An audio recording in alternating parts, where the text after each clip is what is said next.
A nossa convidada de hoje é a Nega Ângela. O nome artístico de Ângela Cristina Ribeiro dos Santos.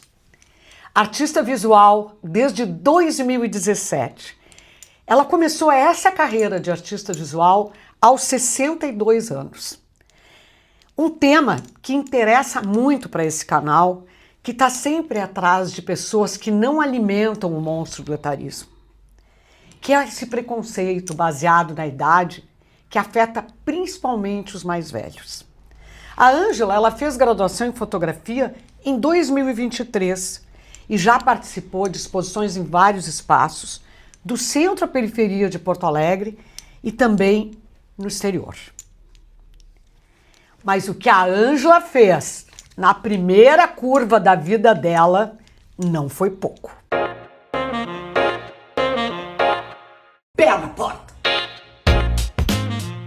Conta aí pra gente quais foram esses alicerces da primeira metade da vida. Um resumo, né, Ângela? Vou procurar ser um pouco sucinta. Bom, eu estudei, primeiramente, sempre estudei em colégio particular, graças ao meu pai, que sempre ia atrás de bolsas para os filhos. Eu e meu irmão só, né? Então, eu estudei sempre em colégio de freiras e sempre em colégios particulares. Quando eu fui para o segundo grau, né? Que eu fui fazer um curso técnico de secretariado, né? Eu tive um baque, porque eu estudava no Colégio Santa Clara, que hoje ele era um anexo do Bom Conselho. Exato. E eram irmãs, né? Franciscanas. Não, elas eram clarissas. Clarissas, isso mesmo. Elas eram clarissas. Clarissas. Então, Santa Clara. Então a gente tinha antes de subir da sala de aula, a gente fazia uma filinha e ali a gente subia até as salas. Se um professor que era raríssimo faltava, a gente só saía na hora que a gente tinha que sair, né? Tudo isso. Aí, quando eu me formei lá no primeiro grau, fui para o segundo e fui para o Colégio Técnico Irmão Pedro. E lá eu tive um baque, porque lá o pessoal faltava lá, ai, vamos matar a aula hoje, vamos fazer isso hoje, vamos fazer aquilo. E eu me assustei, porque eu tive... Tu tinha um alicerce da disciplina. E eu entro numa escola onde tinha mulheres mais velhas do que eu. Mais velhas, assim, com 20 anos. Muitas já casadas, umas já mães de filhos, e eu achei aquilo muito contrastante, porque lá no Santa Clara a gente era separada por idade, né? Uhum. Até os 12 anos era numa turma, quem tinha mais do que isso era numa outra turma. Eu era da A e tinha a B. Bom, depois dali, e outra coisa, nesses colégios sempre foram colégios que só a maioria eram meninas. Secretariado era pouco menino que se arriscava a fazer um curso desse há 50 anos atrás. Santa Clara era só meninos. O que a gente via de meninos eram os guris do Colégio São Pedro, que aos sábados eles iam para nossa portão do colégio principal e lá ficavam vendo as meninas, botavam música lá no meio-dia. Bom, aí com isso, e no fato de ser negra, né, eu ficava muito assim, receosa de fazer uma amizade com esses meninos, né? No Santa Clara, com os guris de São Pedro, jamais tive. Aí fui para um colégio que era só com o secretariado, que era só de meninas também, mas tinha a turma do São Pedro, que era da contabilidade, né? E ali eu fui criando a minha vida nessa escola. Mas eu tive sempre uma grande amiga, que até hoje é minha amiga, nós somos amigas há quase 60 anos, que a Alice conhece, porque nós estamos sempre no teatro juntos, a Isabel, que me salvou num tempo, porque eu era uma menina assim, meio que gostava no meu tempo, a gente não dizia bullying. As pessoas eram CDF, eu tinha uma outra palavra. Mas tu era discriminada por ser negro. Ah, sim, mas eu não sentia isso sim. tanto, né? E a Isabel me mostrou um outro mundo, que me convidou para eu, embora eu fazia uns certos bullying com ela, para ver o mestre com carinho. O pai dela me buscava no meu prédio e me levava depois. Aí a gente começou a ir muito cinema, muito teatro, porque minha mãe já trabalhava no serviço público também. Tinha um senhor que era porteiro de cinema e ele dava aquelas entradinhas para nós. E a Isabel... tinham uns parentes lá que eram sócios, ou eram donos lá do Astor, de uma rede de cinema, a gente tinha muito desses ingressos. Então a gente via tudo que era filme, o pai dela e a mãe dela nos levavam em tudo que era teatro. Então tinha o alicerce cultural aí, Isso, da arte. Da arte. Aí foi através da Isabel, porque a gente... E os pais dela, né? Os pais dela gostavam muito de estar no Rio de Janeiro, então... Eu ficava muito tempo com ela, porque ela tem uma irmã mais velha que fazia faculdade de medicina em Rio Grande, então nós éramos muito próximas. E por destino, nós duas nascemos no mesmo dia, 25 de fevereiro, com 1 ano de diferença. Ela é mais moça, ela vive me diz, eu sou mais moça do que tu, eu não tenho 60, eu não tenho 70 ainda, mas vai ter no ano que vem, diz ela. Então ela é... E isso foi meu alicerce cultural. Aí fiz faculdade, eu queria fazer a faculdade de Direito, foi a que Isabel fez, mas eu não passei no vestibular, mas naquele tempo a gente ficou pensando, se eu não entrar na faculdade agora, sim, era... eu vou ter que repetir. Aí eu não fiz, aí eu fiz... Era queda total, assim. Aí eu fiz a faculdade, comecei a fazer a faculdade de Ciências Contábeis na PUC, que eu achei chatíssima, aí depois eu transferi para economia, mas eu nunca concluí, porque logo em seguida eu passei por um concurso para o DEPREC, antigo DEPREC. Foi funcionária pública? Fui funcionária pública. Quantos anos foi funcionária pública? Fui 20 anos. 20 anos. Aí tu saiu pelo PDV. Pelo PDV. E aí depois... Aí depois eles davam uma chance, que era a gente podia escolher algumas coisas dos Sesc, Senac. Aí eu fui para o Senac fazer um curso de culinária. De gastronomia. De gastronomia. Que naquele tempo era um curso de 1.200 horas, é quase 1 ano. Então a gente entrava às 7 da manhã e saía às 6 da tarde. E ali eu fiz 6 meses como auxiliar de cozinha e depois mais 6 meses de cozinheira. Né? A gente se formava em cozinha profissional. E depois da gastronomia? Depois da gastronomia... Trabalhei um pouco em alguns restaurantes, aí eu não gostei muito, porque tudo que a gente aprendia não era aplicado. Os caras queriam que a gente lavasse a alface em 1 minuto e a gente tinha que lavar em mais, né? Então isso não resolvia. Aí eu fiquei meio que frustrada, assim. Aí encontrei E eu sempre gostei, assim, da noite. Ia muito, tinha um lugar aqui em Porto Alegre que abrigava todas as pessoas latinas. Que era o Encanto, parece que o nome... Eu não me lembro muito bem mais o nome. Então lá eu conheci uma uruguaia que trabalhava também no setor... Ela fazia quadrinhos. E aí ela disse assim para mim... Gostava de costurar. E aí eu tinha ido até um Gramado e tinha visto aquelas colchas todas de retalhinho, de patchwork. Na época eu não sabia muito o nome, era ali. E...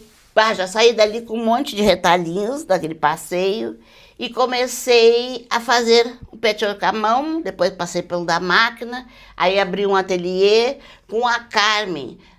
Teve aquele boom das lojas de R$1,99, nós começamos a fazer coisas para R$1,99, nós focamos só nos enxovais de bebê, a gente comprava os tecidos ali na Volunta por R$1,99 o metro e fazia... trocador, fazia para colocar as babadeirinhas. Coisas para enxoval. Para enxoval, que era caríssimo, nós fazíamos. E depois do patchwork pulou para quê?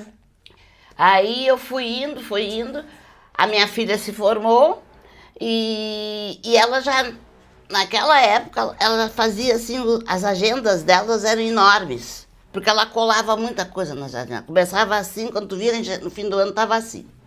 E aí eu botei ela nos cursos de scrapbook. E ela já era formada em design gráfico na UBRA E eu disse, ai, Carolina, enquanto tu não tá fazendo nada, coisa assim, né? Quem sabe tu faz esses cursos. Aí ela começou a fazer, adorou, mas paralelo a isso ela ia fazendo os concursos da vida. Bom, aí ela passou num concurso e eu olhava aquela gaveta dela embaixo da cama, aquilo me atraía muito, carimbos e coisas, e os papéis era que nem os tecidos, cada papel mais lindo que o outro. Aí eu comecei a fazer. Patchwork, scrapbook. Comecei a dar umas aulas, aí eu fui para encadernação. Encadernação. Aí fiz um curso de 4 anos de encadernação. Que loucura! Fui fazer um curso aí para complementar, que era para fazer encadernação em couro em Buenos Aires. E aí eu fui. Nós estávamos combinados entre 4 colegas. Aí chegou na hora, os maridos das colegas não queriam que elas fossem, porque era época de férias, mas era 15 dias para ficar lá. E eu me tomei de coragem, disse, bom, eu não vou deixar de ir por causa do marido das outras. Exatamente. Então eu vou sozinha. Aí fui, e nesse meio tempo eu comecei e procurei coisas que eu podia ver lá em Buenos Aires, lugares para fotografar. Tá, vou dar uma pausa aqui. Tá. Foi exatamente aí que foi o clique para fotografia? Sim. Aí que eu comecei, porque eu queria fotografar. Queria fotografar e levar aquilo. Isso. E aí era assim, eu não gosto de fotografar assim, como era coisa de viagem, eu não gosto muito de fotografar aquele ambiente de turismo, aquele monte de chinês, japonês lá fotografando. Eu queria fazer as coisas, tanto é que eu não tenho foto nenhuma nos lugares que eu fui comigo, porque eu acho assim muito esquisito. Eu tenho que aproveitar o lugar, não é eu pegar e tirar foto sem ver o lugar, né? Eu gosto de contemplar os lugares. Contempla e depois publica, né? Isso. Depois de prática, aquilo vai gerando outros olhares, né? Que eu acho que isso que é o lindo da fotografia. Aí eu encontrei um argentino. E antes de ir, né, aí ele me deu uma série de lugares que eu podia ir, talvez eu pudesse, que eu gostaria, e que era um lugar que não tinha muito turista. Aí eu fazia isso, o meu curso começava às 10 e terminava às 5, e eu estava na Ricoleta, que era o bairro onde eu fiquei, e era o curso, né? Então, antes disso, eu pegava e fazia uns passeios de manhã. Aí eu fui indo nos lugares. E essas fotos eram com câmera ou com celular? Com o celular. Porque eu não tinha câmera ainda. Ah. Eu pedi uma câmera emprestada para uma amiga minha, e ela disse que não ia me emprestar porque eu perdia tudo. Tá, mas se eu perder, eu te pago outra, não é problema, né? Mas aí ela disse, não, mas o teu celular é bom, tá? Aí eu comecei a tirar com o celular. Chegando aqui, mostrei pro meu afilhado e disse, Dinda, por que tu não publica no Instagram? E eu não entendia muito de Instagram, coisa assim. Isso era que ano? 2017. 17. No início de janeiro de 2017. E aí eu fui indo, eu me achei naquele cemitério da Recoleta, naquelas estátuas, naqueles lugares assim, maravilhosos que tinham, né? Em outros lugares lá também. E vim para Porto Alegre. E quando eu vim, eu resolvi fazer um passaporte. Eu disse, esse ano eu vou viajar, porque tem um amigo meu de tempos, que já mora há 35 anos em Lisboa. E eu disse, eu vou fazer uma surpresa para ele. E eu tenho medo de avião, assim, que... Mas eu disse, não, se eu não for agora, eu não vou mais. Aí que eu tinha 62 anos, aí eu fui para Lisboa, também fiz o mesmo processo, estudei todos os lugares. Fiquei 35 dias lá, zanzando para cima. Esse olhar da curiosidade é algo inacreditável em Ângela. Ah, sim. Não, e eu sabia, porque lá em Lisboa é muito fácil. Para cá é o Tejo e para cima era outro... Não me lembro mais, assim, muitos os bairros, mas eu fazia aquilo a pé, brincando, andava naqueles nos elétricos, né? Fiz muitos passeios, eu fui para Cascais, eu ia tudo sozinha. Sabe que estava falando desse olho, né? Tem uma crônica muito linda, que é a do Otto Lara Rezende, que chama Vista Cansada. E aí ele diz que a gente diariamente teria que fazer o exercício da retina para não ter a vista cansada e com esse olhar de viajante, que eu chamo de olhar de gato escaldado. Sabe aqueles das historinhas? Uá!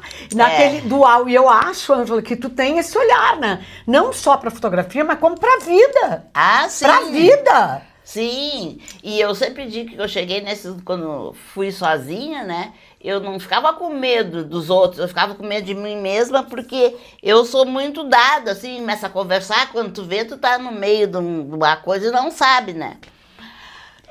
Eu vou passar agora aqui, até porque esse olhar da Ângela, né, ele continuou e nunca mais parou desde essa Não. viagem lá para Buenos Aires, né? Aham. Foi indo, indo, indo, indo. E aí uma coisa interessante, né, que eu acho que nós vamos passar para a última exposição agora dela. A última exposição da Ângela, né, eu considero, assim, quando eu cheguei lá, um pé na porta contra o etarismo, né, que essa é o jeito que eu falo. Que é um pé na porta mesmo, porque eu acho que chega desse monstro, sabe? Chega. E aí lá eu enxerguei que a Ângela, ela escancarou a exclusão. A partir das fotografias do próprio corpo dela, que vocês estão vendo agora aqui. E ela desvendou as rugas, as cicatrizes, as gorduras, tudo que ela quis. E até eu escrevi um artigo sobre essa exposição a partir do impacto que eu tive quando eu olhei essas fotos. Que as fotos, primeiro, ela me mandou. Então, primeiro eu olhei no celular e depois eu olhei ela cara a cara na exposição. E aí, nesse artigo, assim, eu falei uma coisa que eu achei importante, assim, que é aonde eu afirmo que as fotos são um tapa na cara de quem insiste e nos carimbar com prazo de validade. E um desabafo contra o preconceito de quem insiste em nos tornar invisíveis e descartáveis. Então, a pergunta que eu tenho de fazer é o seguinte: a ideia de tu escancarar esse corpo nu aos 70 anos, ela veio como? Tu estava engasgada com esse preconceito?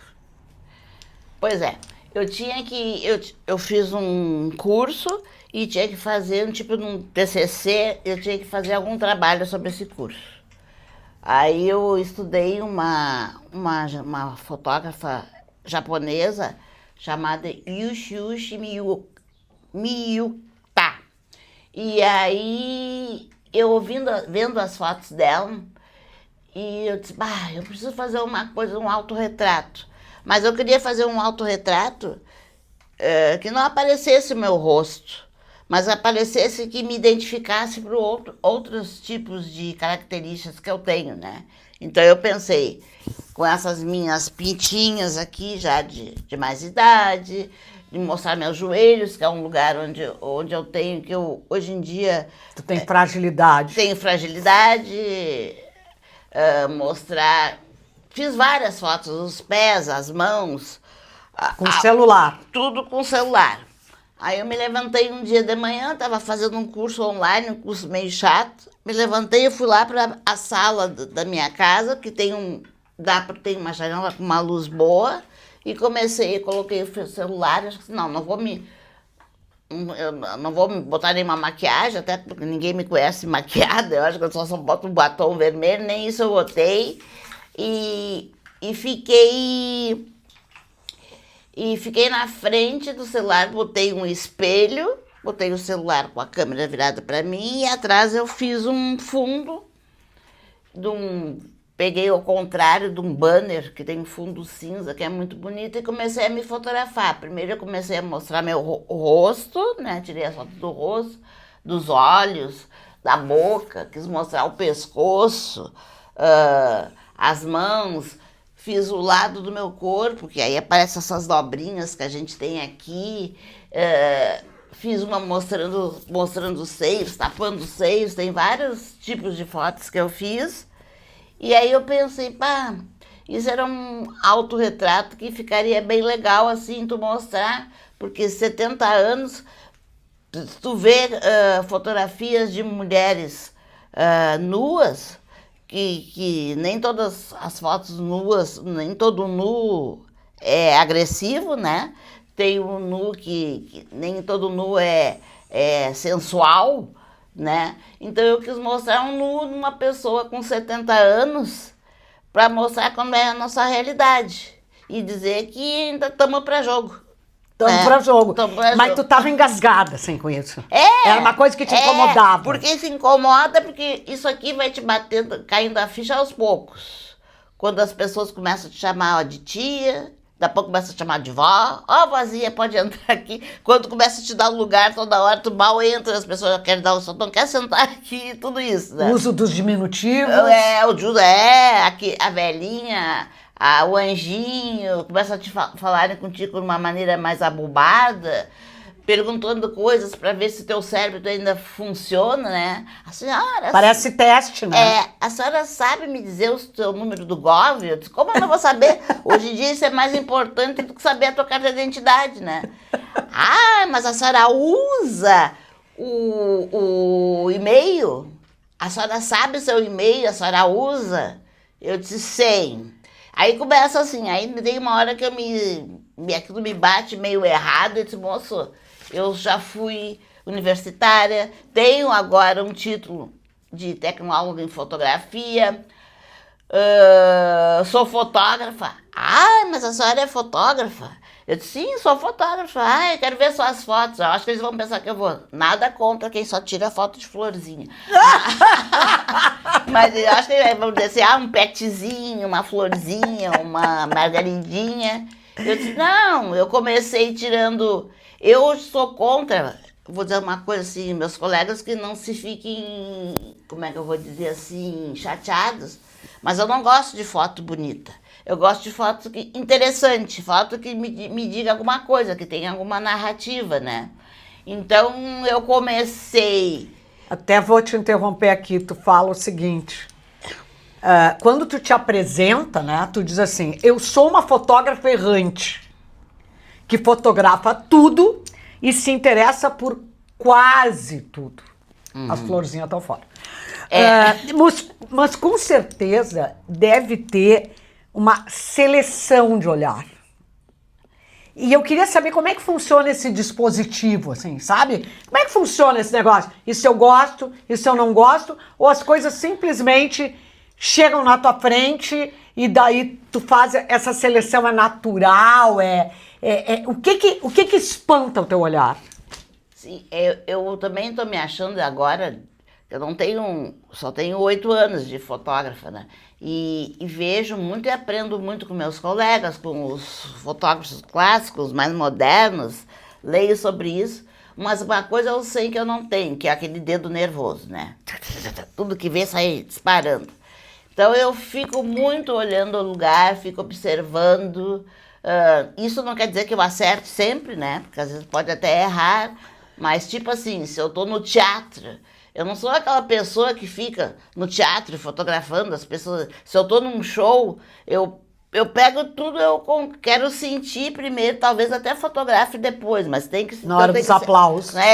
Tem que sentir, né? Mesmo assim é com a foto. Eu comecei muito com detalhes. Por exemplo, eu vi a beleza numa parede mofada, tanto é que a minha primeira exposição foi mais sobre coisas, né? Mais sobre detalhes. E ela foi na rua, né? E foi na rua porque esse agora do 55, 70, 25 é o quarto trabalho que eu faço com o Fernando Schmidt, que é o meu curador sempre.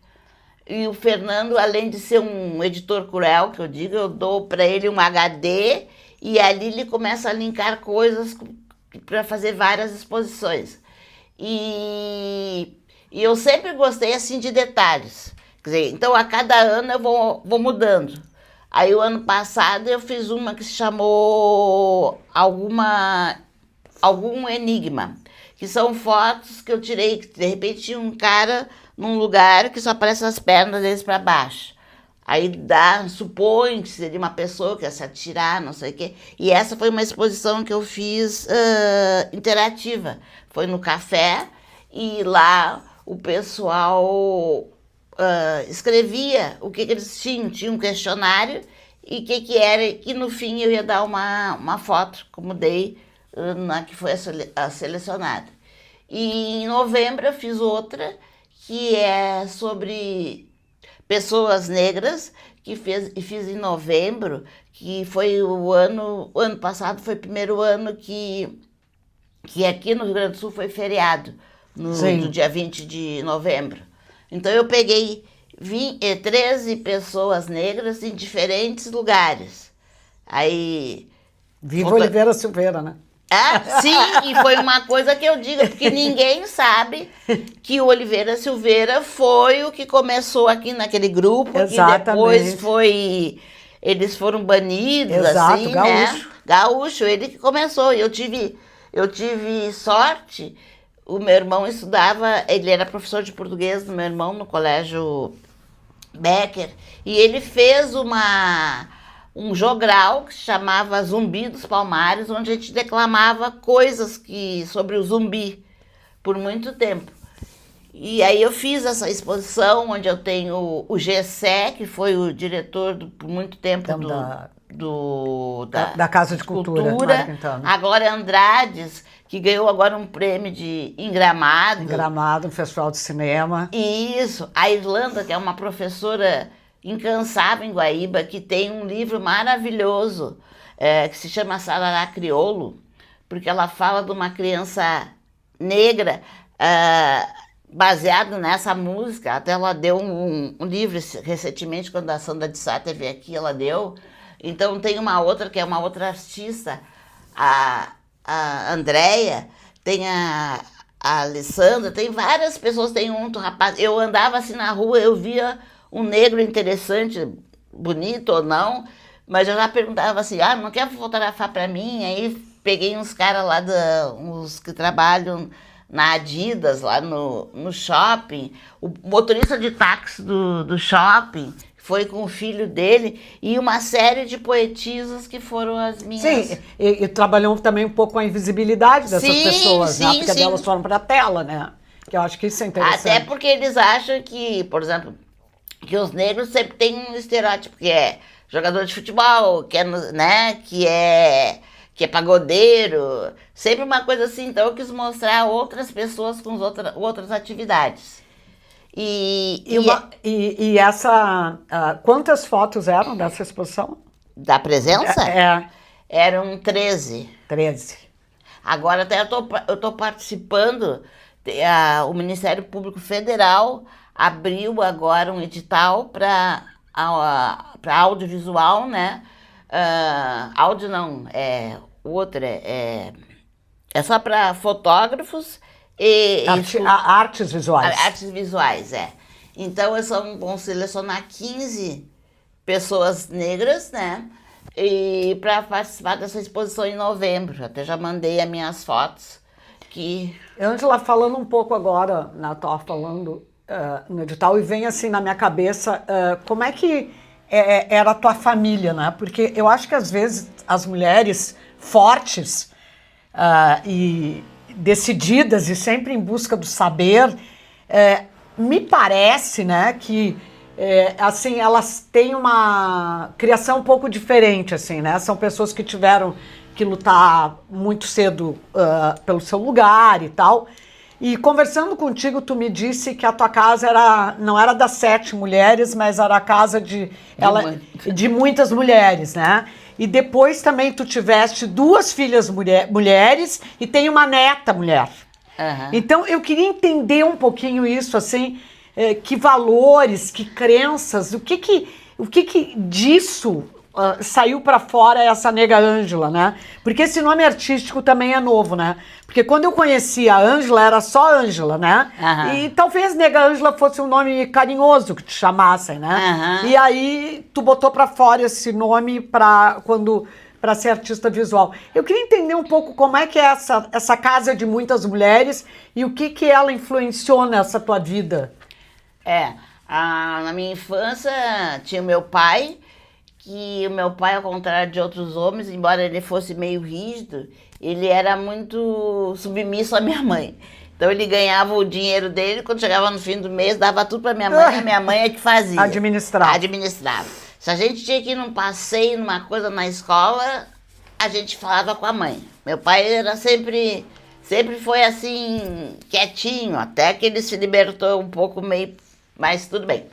Aí tinha minha tia, que sempre foi, eu acho que esse lado falante dela, eles eram 5 irmãos, né? Esse lado falante eu puxei muito a minha tia, porque a minha tia era muito pessoa de casa cheia, sabe? Ela gostava de agregar, sempre estava com a casa, fazia comida, ela estava fazendo o almoço, quer dizer, ela cozinhava muito bem, mas ela já pegava, via a cozinha, guria, o que tu sabe fazer? Aí ela pegava, já dava os ingredientes, a pessoa Porque fazia... a cozinha também é um laço afetivo, né? É interessante isso. Aí a pessoa fazia as coisas tudo, depois que terminava, ela dizia, olha o que nós fizemos. Ela sobrou os ingredientes, ela ficava assim. E sempre era a mais, em casa, a mais antenada. Nós éramos jovens, eu e meu irmão, ela que comprava sempre os discos, os vinis, que eram de músicas mais populares na época. Morava num prédio, ela morava no mesmo prédio do que eu, morava ela e meu avô, e a minha mãe, meu pai e meu irmão, nós morávamos no apartamento de baixo. O dia que dava temporal, ela ficava enlouquecida. Que bairro era, Ângela? Era ali na volta do Guerino. Na volta do Guerino. Do lado do... Zona Norte. na Zona Norte. Na Zona Norte de Porto Alegre. Sempre foi na Zona Norte. E a minha mãe começou a trabalhar também lá no DEPREC, cedo, então por isso que eu também sou cria do DEPREC, da minha tia, que foi diretora lá há muito tempo, depois a minha mãe era secretária, era escriturária, depois fui eu, então foi um crescente, assim, né? Aí eu trabalhei trabalhei lá na SD, que hoje é como é esse lugar chique lá perto do gasômetro? Embarcadeiro. Embarcadeiro. Até hoje eu digo assim, meu Deus, o prédio que eu trabalhava foi abaixo. Era o prédio mais novo que tinha lá e agora é Embarcadeiro.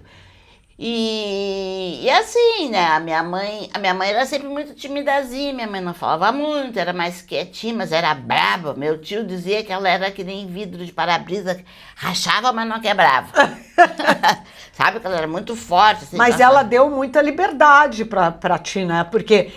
depois teve que dar, né, na marra, porque... Porque assim, o que me impressiona em ti é essa tua facilidade de mexer com várias coisas. Sim. Né? Então, assim, essa pessoa sempre... Porque tem multi mesmo, né? Então, a pessoa que cozinha, faz foto, patchwork, scrapbook, restaura, né? Então, assim, e tem uma coisa muito manual, né? Sim. Olho e mão, assim, olho e mão. Sabe que uma vez eu fui... Meu irmão trabalhava no centro e aí ele ia comer muito ali na Doutor Flores tinha como é o nome daquilo? Um restaurante que era... Não é vegana, aquela vegetariana. Não era vegetariana. Não. Ele era... Natural. Aquele com macrobiótico. Isso. Então ia muita gente lá, né? Coisa assim. Aí ele disse pra mim, Mimi, ele me chama de Mimi, tu vai lá, porque lá tem um médico, tem uma pessoa, ele foi tratar de alguma coisa pra ele lá, e ele te diz alguma coisa da tua vida. Aí um dia eu fui. E aí o cara pegou, eu não me lembro muito bem se era um mapa astral, o que era, ele disse assim, tu nascesse pra ser artista. Aí eu olhei, artista? E eu via uma coisa de cantora, de atriz, alguma coisa na minha cabeça, não, e tu vai usar muitas mãos. Ele falou. Ele falou. Isso aí, imagina, eu trabalhava no DEPREC, acho que não tinha nem as gurias ainda, acho que eu tinha uns 25, 26 anos. Tu mexia com papel, né? E aí eu comecei a fazer todas aquelas coisas também. Então ali... A minha mãe que dizia, não sabia pregar um botão. Essa minha sócia nessa atividade do 99, ela pedia para mim cortar um babeiro. Se eu pegava 1 metro de tecido, era capaz de cortar o babeiro ali no meio, sabe? Não tinha aquela noção de aproveitar espaço. E ela no fim dizia, Ângela, como tu aprendeu? Quando ela viu que eu fiz um ateliê e era tudo assim organizadinho, ela disse, mas como é que tu aprendeu? Para quem cortava o tecido no meio, desperdiçava um monte de coisa, né? E aí eu fui aprendendo, assim, essas coisas. E é legal, assim, porque eu tive provas da restauração da Ângela que eu, na pandemia, eu fiz um documentário sobre a história da vida dos meus pais e eu encontrei cartas que a minha mãe tinha escrito para ele. Então, a minha mãe guardou as cartas que ela escreveu para ele, o meu pai não guardou. Só que as cartas, elas estavam, porque ela guardava muito dobradinho, né? E eram em papel de seda, que era papel de carta, que era papel de seda. E aí, estas cartas, né, é incrível, porque eu passei, quando a Ângela me disse, eu estou fazendo restauração, eu falei, vou te entregar isso aí. E eu precisava com uma certa rapidez, porque eu estava fazendo filme, e a Ângela me disse, meu Deus, vamos ter que colocar papel japonês, para fazer. E as cartas ficaram perfeitas, maravilhoso. Mas eu acho que nós vamos agora já partir um pouco para o encerramento, Ângela. E assim, ó, a Ângela é um exemplo de mulher pé na porta, né? Sim, sim, tem. É, pé na porta. Eu acho que com a vida, né? Eu aprendi a ser pé na porta por várias razões, né? Por ser mulher preta, por ser... Então, estou sempre nessa função e uma coisa de ser separada há muito tempo com 2 filhas de 1 ano. Exato. E o que eu acho, assim, né? Me parece também que tu não acredita no declínio da meia-idade, sabe? Tu não acredita nisso. Eu acho que é difícil a gente suportar o envelhecimento. Eu não estou dizendo assim, que ótimo. Não, a gente suporta. Mas a gente suporta através das novas habilidades. Sim. Né? Da curiosidade, com o cérebro desperto, né? Mas é que tu não para de alimentar o teu cérebro. Então isso eu acho super interessante. E qual é o próximo desejo, dona Ângela? Pois é. Aí é que tá. Tem que te vir novas inspirações, assim, né? Mas eu acho que eu vou continuar na fotografia e eu acho que agora eu estou descobrindo a fotografia artística, sabe? Não a fotografia por ser uma coisa mais híbrida, assim, juntando todas essas camadas que eu tenho e fazendo um outro tipo de fotografia. Mas tu acha assim, juntar com colagem, patchwork, essas coisas, tudo? Vem na cabeça uma coisa assim? Porque nós tínhamos um projeto... Eu não sou o cara da macrobiótica, tá? Mas eu fico lendo também. E eu e o Fernando, nós tínhamos um projeto que a gente ia fazer o ano passado, mas...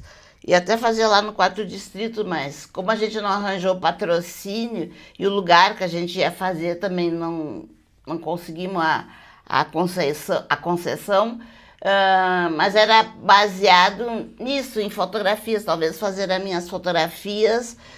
Eu não posso dar muito spoiler aqui, mas eu acho que eu vou fazer uma coisa assim. Eu acho que eu estou mais na batida de fazer uma coisa mais artística, né? As minhas fotografias têm sido assim. Eu tenho tirado muitos retratos, mas os meus retratos não são só retratos. Eu converso muito com as pessoas, eu gosto de saber o que eles fazem, né? Vou fazer agora mais um curso de fotografia de rua, mas tirar desses lugares uma coisa mais especial, assim, mostrar uma coisa mais de dentro da pessoa. De dentro para fora. Lugar, uma coisa mais com alma, assim. Não só tirar por tirar e fazer só fotos, assim, de... Todas as que eu fiz até hoje, assim, nada foi...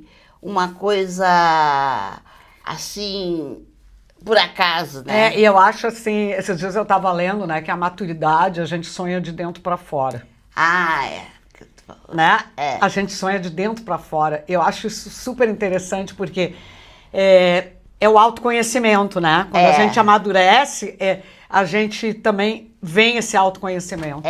E aquela frase que eu disse aquele dia tu tem uma frase legal aí. E que não é minha, mas eu também leio tanta coisa que eu também não sei, que a maturidade não é freio, né? Então a gente, só porque tem algum problema de acessibilidade, alguma coisa assim, não é um freio, mas sim é um motor para nos alimentar, para nos impulsionar, para a gente chegar mais à frente. É isso, né? Aí. E é com essa frase que nós vamos encerrar hoje a nossa entrevista. Tá. E um prazer, Ângela, te receber aqui. Obrigada. Porque realmente tu é uma mulher muito inspiradora. Muito obrigada. E desde que eu te conheci, antes de fazer fotografia, a gente já estabeleceu uma amizade, a gente se encontrava no teatro, se encontrava em vários lugares e a gente nem se conhecia muito direito, ela fazendo comida, mas assim, a gente estabeleceu uma amizade de olhar, né? Sim, sim. E agora minha madrinha, militarismo. A madrinha detarismo. A madrinha detarismo. Um abraço. Tá, até tchau. a próxima. Eu vinha esquecendo de nomes e achava que era, meu HD está muito cheio, porque eu estudei muito, eu li muito, eu sou muito pesquisadora. Esquecia nomes, até o dia que, além de esquecer nomes, eu esqueci de uma palavra que não podia esquecer. Eu esqueci da palavra lasanha. E ainda mais de uma comilona. E eu sou uma gordinha histórica. Eu sou uma comilona, eu já comi milhões de lasanhas.